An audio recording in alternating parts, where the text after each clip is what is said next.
Hello friends, welcome to நித்தம் நித்தம் சமையல். நம்ம இன்னைக்கு வீட்லேயே ரூ. 10 பிஸ்கெட் பாக்கெட்டை வச்சு ஐஸ்கிரீம் எப்படி பண்ணுறதுன்னு பார்க்கலாம்.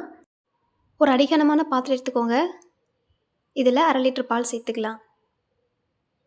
தண்ணி எதுவும் சேர்க்காம கெட்டியான பாலை சேர்த்துக்கோங்க.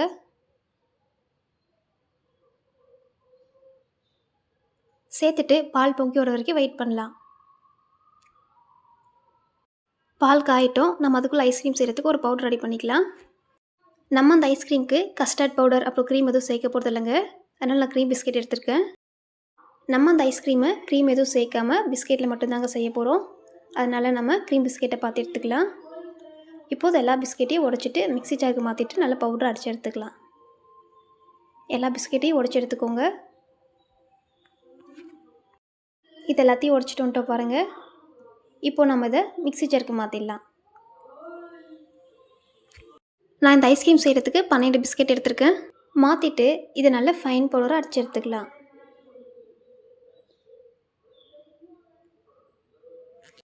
இப்போ நம்ம அதை அரைச்சிட்டு வந்துடலாம். எந்தளவுக்கு நைஸாக அரைக்க முடியுமோ அந்தளவுக்கு நைஸாக அரைச்சி எடுத்துக்கோங்க. பாருங்கள், இந்த மாதிரி. இது அப்படியே இருக்கட்டும். இப்போ பாருங்கள், பால் பொங்கி வர ஆரம்பிச்சிருக்கு. பால் பொங்கி வந்ததும் நம்ம ஸ்டவ்வை சிம்மில் வச்சுட்டு 2 நிமிஷம் மட்டும் காய வச்சு எடுத்துக்கலாம். இப்போ ஸ்டவ்வை சிம்மில் வச்சுடுங்க.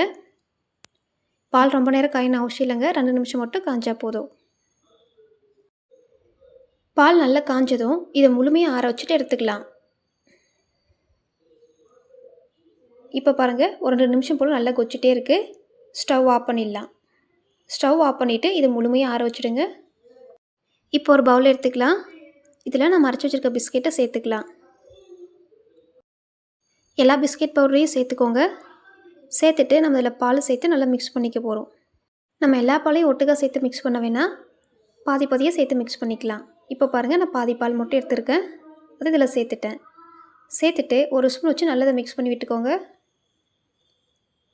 கொஞ்சம் கூட கட்டிகள் இல்லாமல் நல்லா மிக்ஸ் பண்ணிவிட்டு எடுத்துக்கலாம். தண்ணி எதுவும் சேர்க்காத பாலை எடுத்துக்கோங்க. பாருங்கள், இந்தளவுக்கு நல்லா மிக்ஸ் பண்ணி விட்டுக்கோங்க. இப்போது நம்ம மீதி இருக்கிற பால் இதில் சேர்த்துக்கலாம். எல்லா பாலையும் இதில் சேர்த்துற வேணாம். இதில் கொஞ்சமாக மீதி வச்சுக்கலாம். இது நமக்கு பின்னாடி தேவைப்படும். அதனால் கொஞ்சம் எடுத்து வச்சுக்கோங்க. இப்போ நம்ம இதை நல்லா மிக்ஸ் பண்ணி விட்டுக்கலாம். பிஸ்கெட் பவுடரும் பாலும் நல்லா மிக்ஸ் ஆகிற மாதிரி நல்லா மிக்ஸ் பண்ணிவிட்டு எடுத்துக்கோங்க. இப்போ பாருங்கள், கொஞ்சம் கூட கட்டிகள் இல்லாத மாதிரி பிஸ்கெட் பவுடரும் பாலும் நல்லா மிக்ஸ் ஆகி வந்திருக்கு பாருங்கள். இந்தளவுக்கு நல்லா மிக்ஸ் பண்ணி விட்டுக்கோங்க. இப்போது ஒரு அடிகனமான பாத்திரமோ இல்லை கடாயோ எடுத்துக்கோங்க. நம்ம ஏற்கனவே ரெடி பண்ணி வச்சுருந்த ஐஸ்கிரீம் மிக்ஸ் இதில் சேர்த்துக்கலாம். சேர்க்கறதுக்கு முன்னாடி ஒரு வாட்டி இதை நல்லா மிக்ஸ் பண்ணிவிட்டு சேர்த்துக்கோங்க. ஏன்னா பிஸ்கெட் பவுடரில் அடியில் தங்கியிருக்கும். அதனால் மிக்ஸ் பண்ணிவிட்டு சேர்த்துக்கோங்க. நான் இது வரைக்கும் ஸ்டவ் ஆன் பண்ணலைங்க. ஆஃபில் தான் இருக்குது. நம்ம ஐஸ்கிரீம் மிக்ஸை சேர்த்துட்ட அப்புறம் ஸ்டவ் ஆன் பண்ணிக்கலாம். ஸ்டவ் ஆன் பண்ண உடனே இதை மிக்ஸ் பண்ணி விட்டுக்கோங்க. இல்லைன்னா இது அடி பிடிக்கும். இதை கைவிடாமல் மிக்ஸ் பண்ணிகிட்டே இருங்க. இது 2லேருந்து 3 நிமிஷத்துக்குள்ளேயே இது நல்லா கெட்டியாகி வந்துடுங்க. ஸ்டவ்வை மிதமான தீயில் வச்சு இது நல்லா மிக்ஸ் பண்ணி விட்டுக்கலாம். நம்ம அதை அதிகமான தீயில் வச்சு மிக்ஸ் பண்ணோம்னா இது அடி பிடிக்கிறதுக்கு நிறைய வாய்ப்பு இருக்குங்க. அதனால் இதை மிதமான தீயில் வச்சு நல்லா மிக்ஸ் பண்ணி விட்டுக்கலாம். இப்போ பாருங்கள், இது ஓரளவுக்கு நல்லா கெட்டியாகி வந்திருக்கு பாருங்கள். நான் அதை 1 நிமிஷம் போல் தான் மிக்ஸ் பண்ணி விட்டேன். இந்த அளவுக்கு கெட்டியாகி வந்துடுச்சு பாருங்கள். இதை நல்லா கைவிடாமல் கிண்டிகிட்டே இருங்க. இந்த ஸ்டேஜ் வந்ததும் ஸ்டவ்வை சிம்மில் வச்சுக்கலாம். சிம்மில் வச்சுட்டு இது நல்லா மிக்ஸ் பண்ணிகிட்டே இருக்கலாம்.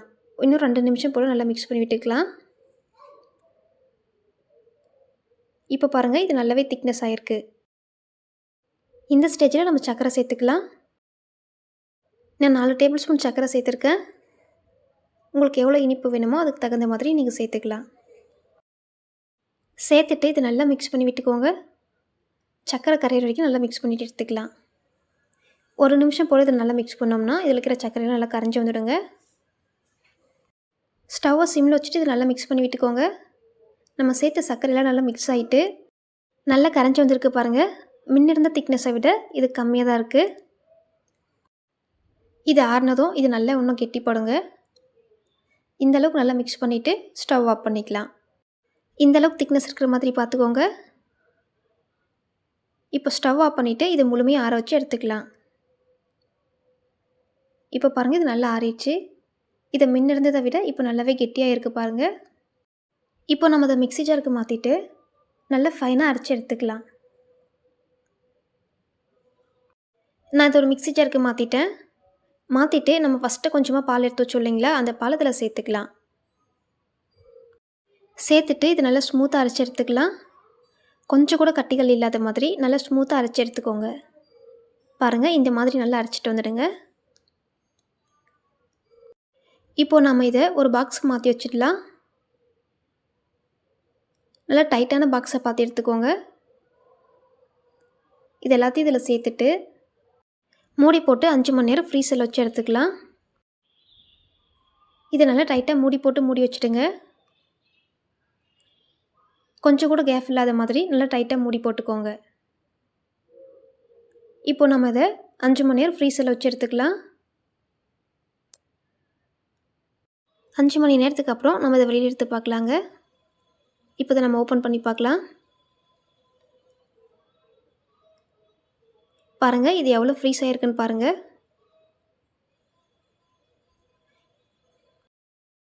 இப்போது நம்ம இதை எல்லாத்தையும் வெளியில் எடுத்துடலாங்க. இதை வெளியில் எடுத்துகிட்டு நம்ம இதை திரும்பவும் மிக்சியில் போட்டு அரைக்க போகிறோம். அதனால் இது எல்லாத்தையும் வெளியில் எடுத்துடலாம். இப்போ இது ரொம்பவே கெட்டியாக தாங்க இருக்கும். இந்த மாதிரி ஸ்பூன் வச்சியோ இல்லை கத்தி வச்சியோ நீங்கள் எடுத்துக்கோங்க. இதில் இருக்கிற எல்லா ஐஸ்கிரீமையும் வெளியில் எடுத்துக்கலாம். பாருங்கள் இந்த மாதிரி எல்லாத்தையும் வெளியில் எடுத்துக்கோங்க. இதை வெளியில் எடுத்துகிட்ட அப்புறம் நம்ம இதை உடனே மிக்சியில் போட்டு அரைக்க வேணாம். இது கொஞ்சம் மெல்ட் ஆனதும் அப்புறமா மிக்சியில் சேர்த்து அரைச்சிக்கலாம். பெரிய பெரிய பீஸ் இருக்கிறதெல்லாம் கொஞ்சம் சின்ன சின்னதாக உடச்சி விட்டுக்கோங்க. நம்ம ஐஸ்கிரீம் மிக்ஸ் எல்லாத்தையும் வெளியில் எடுத்துட்டோம். இப்போ நம்ம இதை மிக்ஸி ஜாருக்கு மாற்றிக்கலாங்க.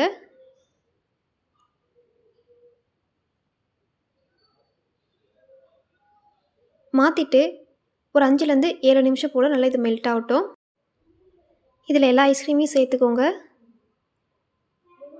சேர்த்துட்டு ஒரு 5 நிமிஷம் போல் வெயிட் பண்ணுங்கள். இது நல்லா மெல்ட் ஆகட்டும். இப்போ பாருங்கள் ஒரு 5 நிமிஷம் போல் ஆயிருக்கு. இது நல்லாவே மெல்ட் ஆகிருக்கு பாருங்கள். இந்த அளவுக்கு மெல்ட் ஆனதும் நம்ம இதை ஸ்மூத் பேஸ்ட்டாக அரைச்சி எடுத்துக்கலாம். பாருங்கள் இந்த மாதிரி நல்லா ஸ்மூத்தாக அரைச்சிட்டு வந்துடுங்க. நீங்கள் அரைக்கும் போது ஐஸ்கிரீம் கெட்டியாகவே இருந்தால் ஸ்பூனில் உடச்சி விட்டு அரைச்சிக்கோங்க. இந்த மாதிரி நல்லா ஸ்மூத்தாக அரைச்சிட்டு வந்துடுங்க.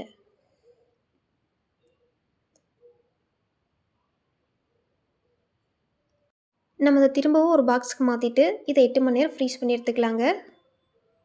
இப்போ இதை ஒரு பாக்ஸுக்கு மாற்றிக்கலாம். மூடி டைட்டாக இருக்கிற பாக்ஸை பார்த்து எடுத்துக்கோங்க. நீங்கள் இந்த மாதிரி பாக்ஸுக்கு பதிலாக டிஃபன் பாக்ஸ் கூட எடுத்துக்கலாம். இது எல்லாத்தையும் சேர்த்துட்டு இதை நல்லா டைட்டாக மூடி போட்டு மூடி வச்சுடுங்க. கொஞ்சம் கூட காற்று போகாத மாதிரி நல்லா டைட்டாக மூடி போட்டுக்கோங்க. இப்போ நம்ம அதை ஃப்ரீசரில் ஒரு 8 மணி நேரம் ஃப்ரீசரில் ஃப்ரீஸ் பண்ணிக்கலாம். அப்படி இல்லை நீங்கள் ஓவர் நைட்டு கூட இதை ஃப்ரீஸ் பண்ணி எடுத்துக்கோங்க. 8 மணி நேரத்துக்கு அப்புறம் இதை வெளியே எடுத்து பார்க்கலாம்.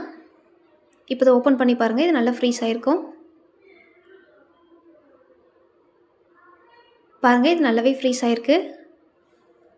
இது நம்ம இப்போ வெளியில் எடுத்துடலாம். நம்ம இதை ஒரு கரண்டி வச்சு எடுத்துக்கலாங்க. அப்படி எடுக்கும்போது இது ரொம்பவே அழகாக வரும். இது கொஞ்சம் கெட்டியாக தாங்க இருக்கும். பாருங்கள் ரொம்ப அழகாக வந்திருக்கு பாருங்கள். ரொம்ப டேஸ்டியான ஐஸ்கிரீம் நம்ம வீட்டிலே செஞ்சுட்டோங்க. இந்த வீடியோ உங்களுக்கு பிடிச்சிருந்தா லைக் அண்ட் சப்ஸ்கிரைப் பண்ணிக்கோங்க. நீங்களும் இதை கண்டிப்பாக ட்ரை பண்ணி பாருங்கள். நெக்ஸ்ட் வீடியோவில் பார்க்கலாம்.